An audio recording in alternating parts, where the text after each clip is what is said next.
अमावस्या और पूनम को जो संसार व्यवहार करते हैं उनकी संतान विकलांग ही पैदा होगी। अगर संतान पैदा नहीं हुई तो वे स्वयं जल्दी बुढ़ापे की खाई में गिरेंगे, क्योंकि अमावस्या और पूनम को चंद्रमा धरती के कुछ करीब होता है। समुद्र में ज्यादा भरती आती है। समुद्र इतना द्रवित हो जाता है तो तुम्हारे सप्त धातु क्यों नहीं द्रवित होंगे। उन दिनों में भजन ध्यान करने से आपके उस द्रवित, जैसे मोम द्रवित होती और जो रंग डालो उसी रंग की होती, अगर उसके में काम का रंग डाला तो वो काम विकार से वो ज्यादा द्रवित होकर आपकी ऊर्जा ज्यादा नाश हो जाएगी। इसलिए भूल कर भी जिससे शत्रुता हो उसको भी बेचारे को बचाओ कि अमावस्या और पूनम को संसार व्यवहार भूल कर भी ना करे। शत्रु तुम्हारे को डंडा मारे अथवा तुम्हारा हाथ काट दे, उससे उस नुकसान को तुम भरपाई कर सकते हो, लेकिन अमावस्या और पूनम को पति पत्नी के व्यवहार से जो नुकसान होता है उसके आप भरपाई नहीं कर सकते। सत्संग से कैसी कैसी बातें सुनने को मिलती। सारे विज्ञानी, सारे उपदेशक थक जाए फिर भी वो नहीं खोज पाए जो हमारे ऋषियों ने खोज लिया है कि आपके शरीर में प्राण शक्ति चलती है। ये प्राण शक्ति ही रक्त वाहिनियों से आपके मस्तिष्क को रक्त पहुंचाती है। बगासा क्यों आता है, जमाई क्यों आती है कि जब प्राण शक्ति थोड़ी थकती है, रक्त का संचार नहीं होता, उस वक्त व्यवस्था है रक्त संचार की, प्राण का संचार ठीक से हो। तो ऋषियों ने यह भी खोज लिया कि तुम जब सुबह की दिनचर्या पेट साफ करने को शौचालय में लेटरिन में जाते हो, उस वक्त आपकी प्राण शक्ति अगर ऊपर ही रहेगी, ऊपर भी घूमती रहेगी, तो आपके पेट की सफाई में कुछ कमी रह सकती है। आप अपना सिर ढक लीजिए और कान ढकें, ऐसा कुछ वस्त्र टोपी बना लीजिए। जब लेटरिन में जाए तो वो टोपी पहन लीजिए, जिससे प्राण शक्ति पेट के तरफ विशेष काम करने लगे। आपका पेट तो साफ होगा, लेकिन पेट साफ होते समय जो शौचालय में बदबू होगी वो कान के द्वारा और ज्ञान तंतु के द्वारा आपके दिल दिमाग का हौसला दबाए नहीं। इसलिए दो फायदे होंगे। एक तो आपकी बुद्धि में सात्विकता की रक्षा होगी और आपका हौसला बुलंद रहेगा, और दूसरा आपकी पेट की सफाई ठीक रहेगी। खाली टोपी पहनने की बात बता दी, कितना फायदा हो गया। अमावस्या और पूनम और शिवरात्रि, होली और दिवाली, इन दिनों संसार व्यवहार करने से कर्ता के सातों धातु अधिक से अधिक क्षीण होते हैं और कर्ता जल्दी बूढ़ा होगा, छोटी मोटी बीमारियों का शिकार बनता रहेगा। ये सत्संग में दो बातें अगर हमारे गांठ में हमने बांध ली तो करोड़ों रुपए की दवाइयां वो हमारी रक्षा नहीं कर सकती, जो सत्संग के दो वचन हमारी रक्षा कर लेते हैं। अमावस्या पूनम तो क्या, अब देख लिया संसार, अपने को सताने का नाम है संभोग। संतान प्राप्ति के लिए कर लिया, हो गया, बाकी अपने को सताकर पत्नी की कमर तोड़, पति की कमर तोड़ कार्यक्रम से आप सदा के लिए उपराम हो गए। मेरे आश्रम में शिविर लगती है, हजारों ऐसे गृहस्थी आते हैं कि बापूजी हम 6 महीने तक ब्रह्मचर्य पालेंगे। मैं प्रसन्न होकर उन्हें संकल्प दिलाता हूँ, कोई 12 महीने तक, कोई 2 साल तक, और फिर उनको तेजस्वी संतान मिलती, कोई 5-5 साल तक। अब उनकी जो संतान है आने वाले वर्षों में देश की बागडोर संभालने में सक्षम भी तो हो सकती है। बाल संस्कार केंद्र में बच्चे जाते हैं, बड़े तेजस्वी बन रहे हैं। पीपा बड़े साधु पुरुष हो गए। पीपा जी ने एक जगह कहा, मांस मांस सब एक है, हिरणी बकरी गाय, आंख देख नर खात है, निश्चय नरक में जाए। जीव मार भोजन करे, ताकी करे बखान, पीपा प्रत्यक्ष देख ले थाली में शमशान। ये पीपा जी के वचन है। कई लोगों ने ये वचन सुनकर मांस छोड़ दिया, क्योंकि अभी विज्ञानी बोलते हैं कि मांस में वो फाइबर नहीं होता, वो पाचन तंतु नहीं होते जो शाकाहार में होता है। विदेश में लाखों लोग मांसाहार छोड़ रहे हैं और यहाँ लोग देखा देखी में संडे हो या मंडे खा लो मुर्गी के अंडे। सत्यानाश कर दिया टीवी के कुप्रचार ने। फिर हम लोग चिल्लाए, अब शायद बंद हो गया, कई दिनों से बंद हो गया ना। हाँ, मैं कभी कभी देख लेता हूँ महीने 2 महीने के क्या चल रहा है, फिर कोई ऐसी बात होती तो फिर चिल्लाता हूँ। जैसे नीलगिरी के पेड़ जहाँ बोए जाते वो जमीन 12 वर्ष तक मनुष्य के खाने के चीज के लिए अयोग्य हो जाती है। नीलगिरी के पेड़ जीवनी शक्ति सोचते हैं, पानी को तो सोचते हैं दूर तक, जमीन को तो खराब करते हैं, लेकिन वातावरण में ऐसी उनकी आभा पड़ती है कि नीलगिरी के पेड़ पर आज तक तुमको किसी पक्षी का घोंसला नहीं दिखाई देगा। और नीलगिरी के नींव में किसी नीलगिरी जहाँ लगे हैं वो उधर के धरती में किसी जंतु के बिल नहीं दिखाई देंगे। और विदेशियों ने भड़का दिया नेताओं को, अंडों का प्रचार करवा दिया, नीलगिरी के पेड़ लगवा दिए, हमारे यहाँ टीबी का रोग बढ़ गया। भोपाल में नीलगिरी से तेल निकालने वाली और कुछ औषध निकालने वाली फैक्ट्री में जो भी काम करता है तो 5 साल में उसको टीबी पकड़ लेता है। और उन्होंने मुकदमा किया और सरकार ने जांच कराई, न्यायालय ने, और सच्ची पाई।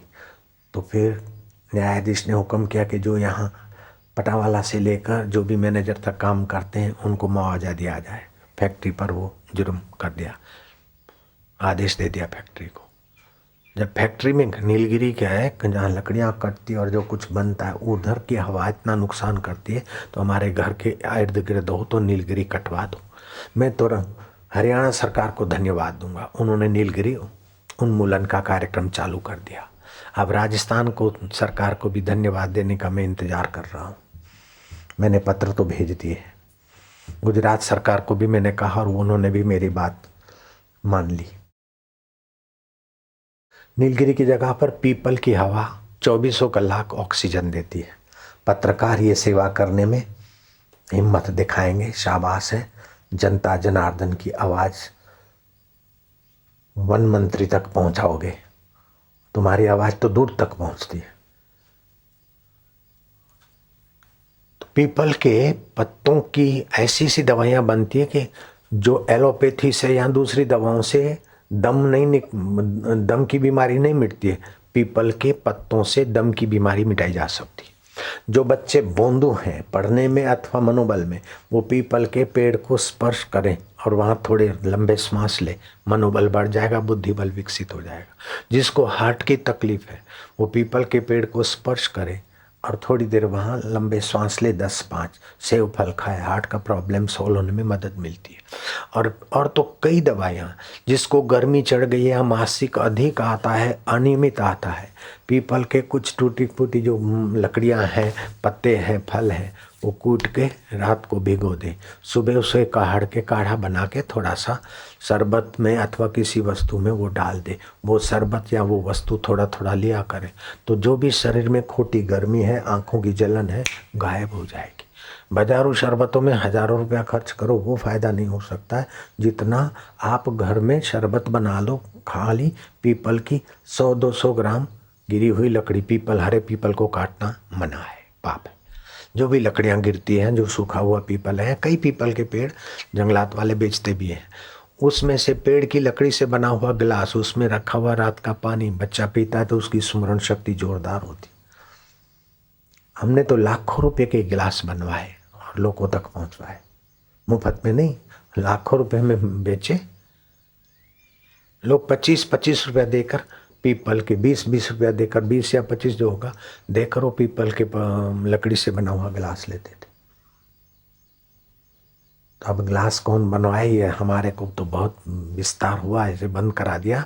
आप लोग करो और इसमें कमाई भी होगी, 10-5 रुपये की मेहनत, 10-5 रुपया, 4 रुपया मिलेगा अभी।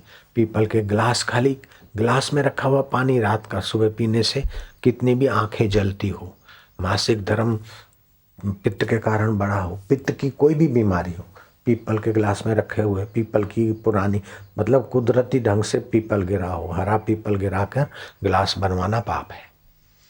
तो हम लोग तो सरकारी उसमें से खरीद लेते थे पेड़ और उसमें से बनवाते थे। वो तो सारा खर्चा निकालने के बाद भी कई हजारों रुपया या लाखों रुपया समितियों को बच गया। और वो समितियां पैसों पर नाग नहीं बनी, उन्हीं समितियों को यह काम सौंपा। यहाँ भी कोई ऐसे नहीं है, भगवान सबको सद्बुद्धि देते हैं, मंगल करते हैं, नारायण हरि नारायण। तो और भी कई बीमारियां दूर करता है। और 24 घंटे पीपल की हवा ऑक्सीजन देती है। और कितना भी तापमान से तपा हुआ खिन्न चित्त हो, 10, 15, 20 मिनट, आधा घंटा पीपल के नीचे बैठा, वो अपने को विशेष विशेष स्फूर्ति और शांति का एहसास करने वाला पाएगा। तो नीलगिरी हटाओ और पीपल। वो मैं तो जर्मनी और जापान के नगर अध्यक्षों को धन्यवाद देता हूँ कि वे आए थे इंदौर के सम्मेलन में और उन्होंने कहा कि हम यहाँ से पीपल ले गए और हम जहाँ नगर अध्यक्ष हैं वहाँ हमने पीपल लगाए। जब विदेशी लोग यहाँ से पीपल ले जाकर अपने देशों में लगाते हैं तो हमको पीपल लगाने की रीत समझ लेना चाहिए।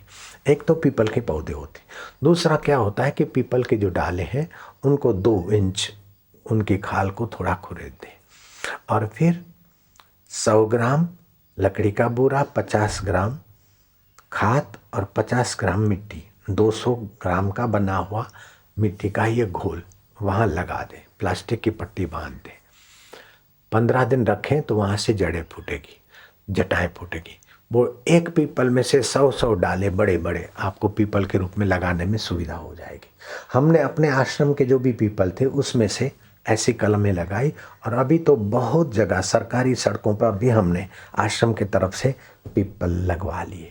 तो बोले बापू जी यहाँ भी भाई, अब वहाँ से यहाँ पहुँचे तो यहाँ वाले क्या करेंगे, आप भी तो करो, मिलजुल के करो, पीपल के पेड़ लगाओ। और अपने घर के पश्चिम में अगर पीपल का पेड़ लगाया आपने तो आपने आने वाली पीढ़ियों को तो बहुत कुछ दे डाला।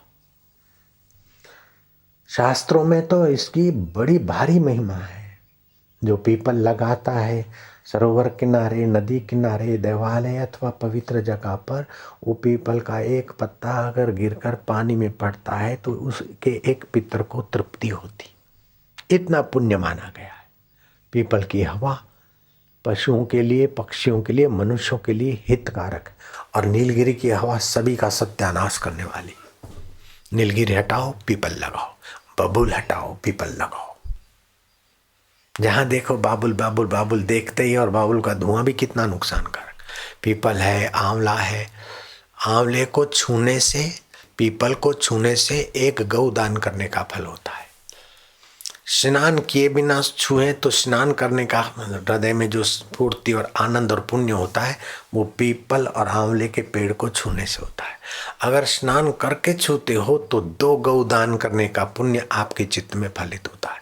अधिक मास में और सावन मास में पीपल अथवा नहीं, मेरी गलती हो गई, पीपल नहीं, आंवले के नीचे भोजन करने से भगवान विष्णु की प्रसन्नता होती है और आपके हृदय में प्रसन्नता का प्रभाव बढ़ेगा। आंवले के वृक्ष के नीचे जप ध्यान करने से आपके जप ध्यान में 10 गुना प्रभाव आ जाता है। ऐसे तुलसी से 800 बीमारियां दूर की जा सकती है। तुलसी की हवा 24 घंटा ऑक्सीजन देती है। और बैक्टीरिया, वो बैक्टीरिया मारने की दवा तब काम आती है जब बैक्टीरिया हो। जहाँ तुलसी होती है उस रेंज में बैक्टीरिया ही नहीं होते हानिकारक। बुखार आ गया तो तुलसी के 8-10 पत्ते और जरा सा पुदीना, आदि, काली मिर्च का काढ़ा बना दो और थोड़ा सा उसको उपवास रखा दो, बुखार जड़मूल से निकल जाएगा। इंजेक्शन और कैप्सूल से बुखार दब जाता है, फिर महीने 2 महीने के बाद आता है। लेकिन तुलसी के प्रयोग से और भी कई फायदे हैं। पेट में 70% बच्चों को कृमियों की तकलीफ होती और बड़ों को 40% कृमि होते, पेट में कीड़े होते। दवाइयों के कई कोर्स कर लेते, अंग्रेजी दवाओं के, इंजेक्शनों के, कृमि नाबूद नहीं होती है। तुलसी के पत्ते खाए, कृमि सदा के लिए मिट जाएगी। कोर्स करे 40 दिन तक तुलसी के पत्ते खाए, रविवार को ना खाए, बाकी दिन खाए, याद शक्ति बढ़ेगी, कैंसर की बीमारी कभी नहीं होगी। मेरे को गले का कैंसर और मेरे शरीर में कई जगह पर बहुत छोटी छोटी गांठें हो गई थी, वो भी शायद कैंसर में बदलती, नहीं तो ट्यूमर में बदलती। मैंने तुलसी को ठीक से लेना चालू कर दिया, वो ट्यूमर की गांठें कफ के द्वारा थोड़ी थोड़ी निकली। अभी भी कल रात को भी एक हल्की सी देखी और गले की कैंसर तो कब की भाग गई और मेरे को ट्यूमर से भी बचाव मिल गया। नहीं तो शरीर का ट्यूमर, ब्रेन ट्यूमर होता है, लोग मर जाते हैं। गोझरण से और तुलसी के पत्तों से इतनी सारी बीमारियां जाती है कि गौमूत्र अगर 5 तोला पीने को मिल जाए और बदले में अशर्फी देनी पड़े तो दे डालो, क्योंकि वो आरोग्य का खजाना भर देगी तुम्हारे में। गाय का दूध, गाय का घी, गाय की लस्सी, गाय का गोबर, गाय का मूत्र, ये आरोग्य का वरदान है। इसलिए देसी गाय तो पालनी चाहिए। और देसी गाय के रोम रोम से 24 घंटा वो आभा निकलती जो सूर्य केतु नाड़ी से वो चूसती है। सूर्य की गो नाड़ी है, गो शक्ति है सूर्य की, और सूर्य केतु नाड़ी गाय में ही है। सूर्य केतु नाड़ी गाय के रीढ़ की हड्डी के साथ जुड़ी है। इसीलिए यज्ञ में, याज्ञ में पंचगवी का उपयोग होता था।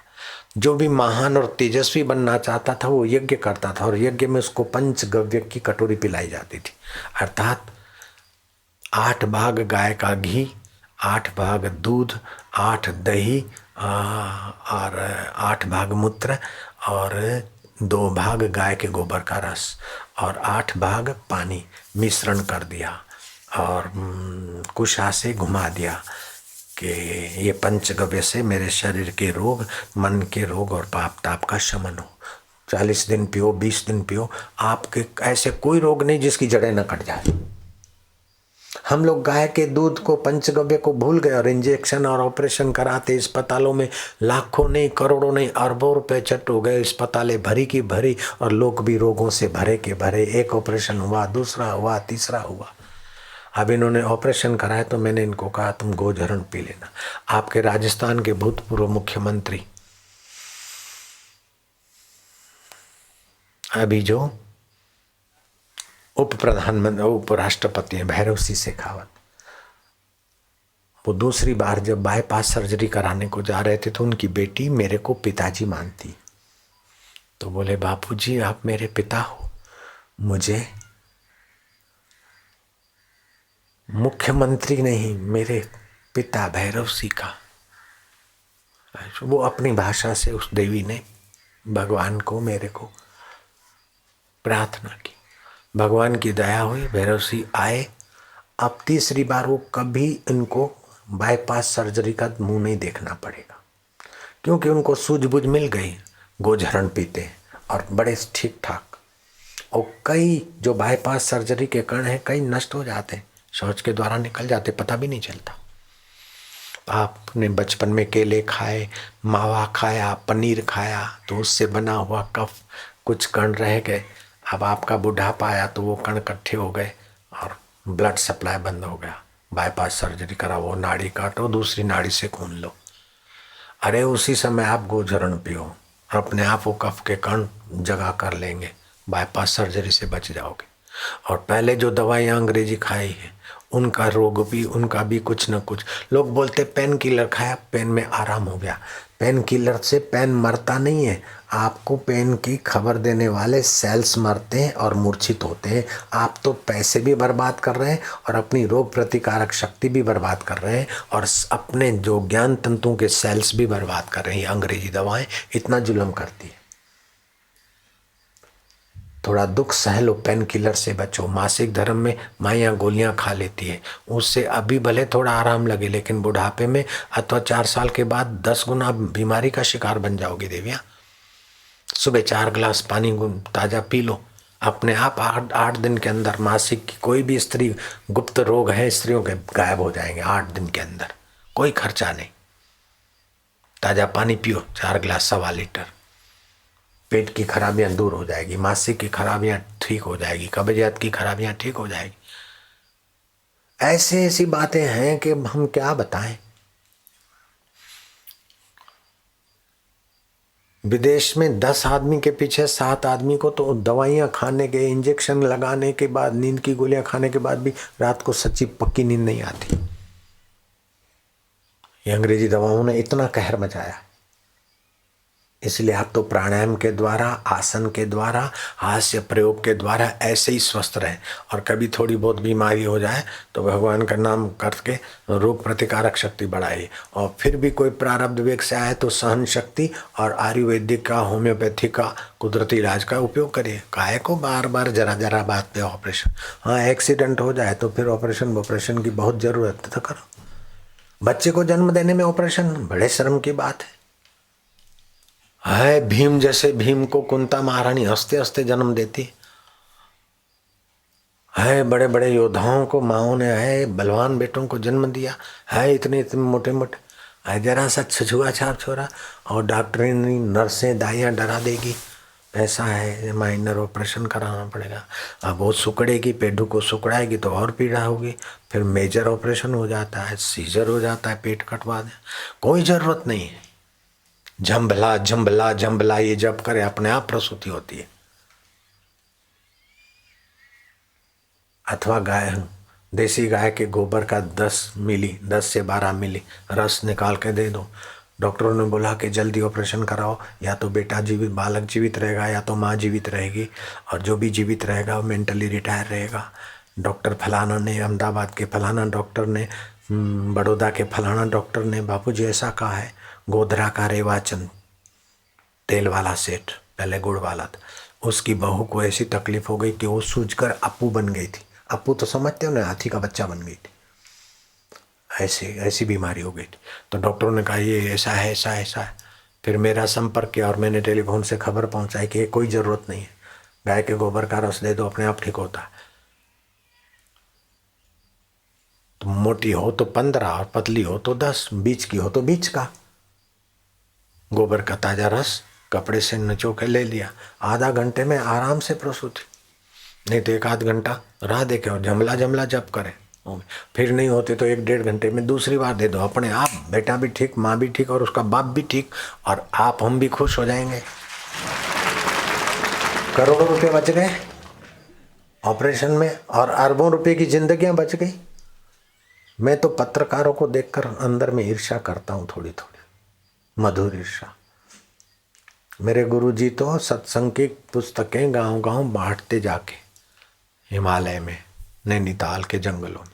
10 महीना घूमते, 2 महीना एकांत रहते, फिर भी अपने सिर पर गठरी रखकर नारियों को महान नारी, भक्तों को ईश्वर की ओर, युवक युवतियों को युवा, इस प्रकार की पुस्तकें देते। बोले ले जाओ, अभी देता हूँ 15 दिन के बाद। आज यहाँ मंगलवार है तो अगले मंगलवार को छोड़ के तगले को आऊँगा, कहीं तगले शुक्रवार, कहीं रविवार, ऐसा कर रहे।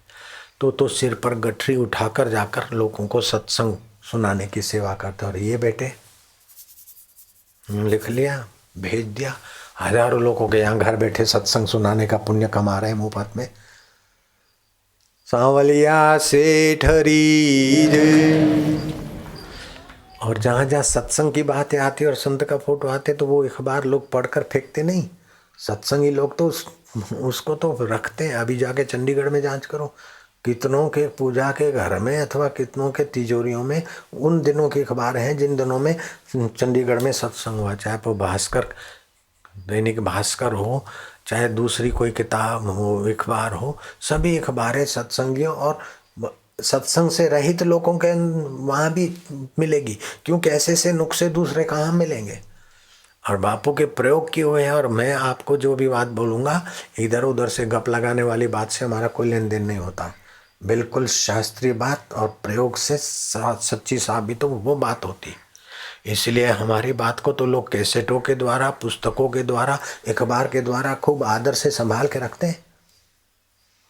मुझे वहाँ के अखबार वाले जो 4-5 मूर्धनी अखबार थी वो सब आए, बोले बापूजी हमारी तो अखबार है ये ज़्यादा, आज तो 10,000 ज़्यादा हमारी छप गई, बिक गई।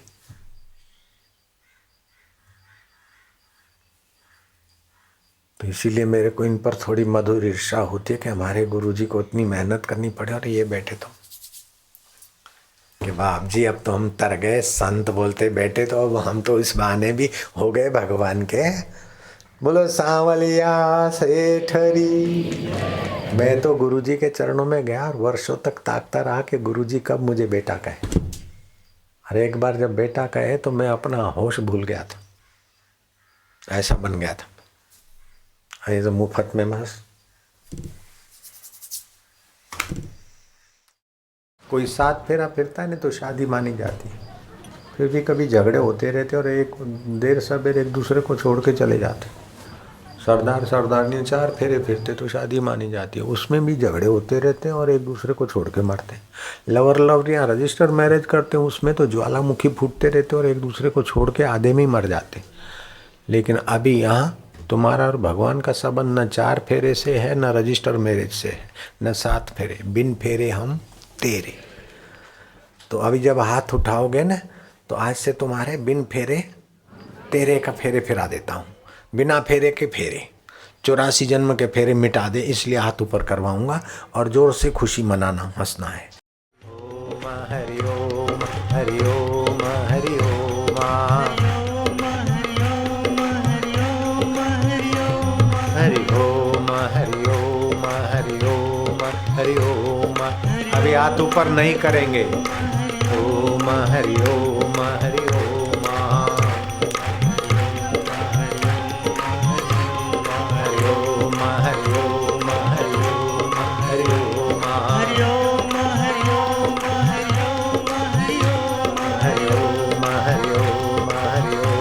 हरि ओम हरि ओम हरि ओम हरि ओम हरि ओम हरि ओम हरि ओम हरि ओम हरि ओम हरि ओम।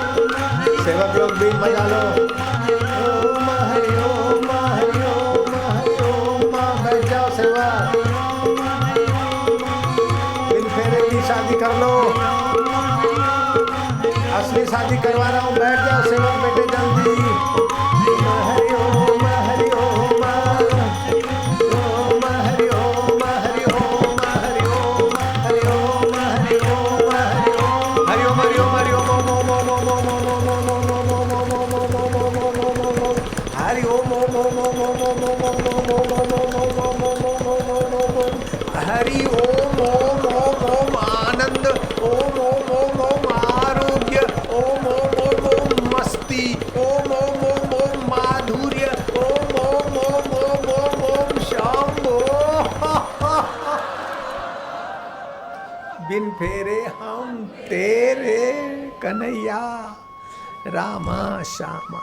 भगवान के अनेक नाम, लेकिन है वह एक का एक। ऐसा सुख क्या शादी के दिन मिला था क्या? इस शादी और उस शादी में फर्क देख लिया? जयराम जी बोलना पड़ेगा। ये शादी कर करके तो टाल बन गई, क्या मिला? अब वो शादी का मजा ले। दुनिया का बनकर देख लिया, प्रभु का बनकर देख जरा। इस रास्ते में कितनी खुशियां हैं, उसको चख के देख जरा। साधो साधो साधो।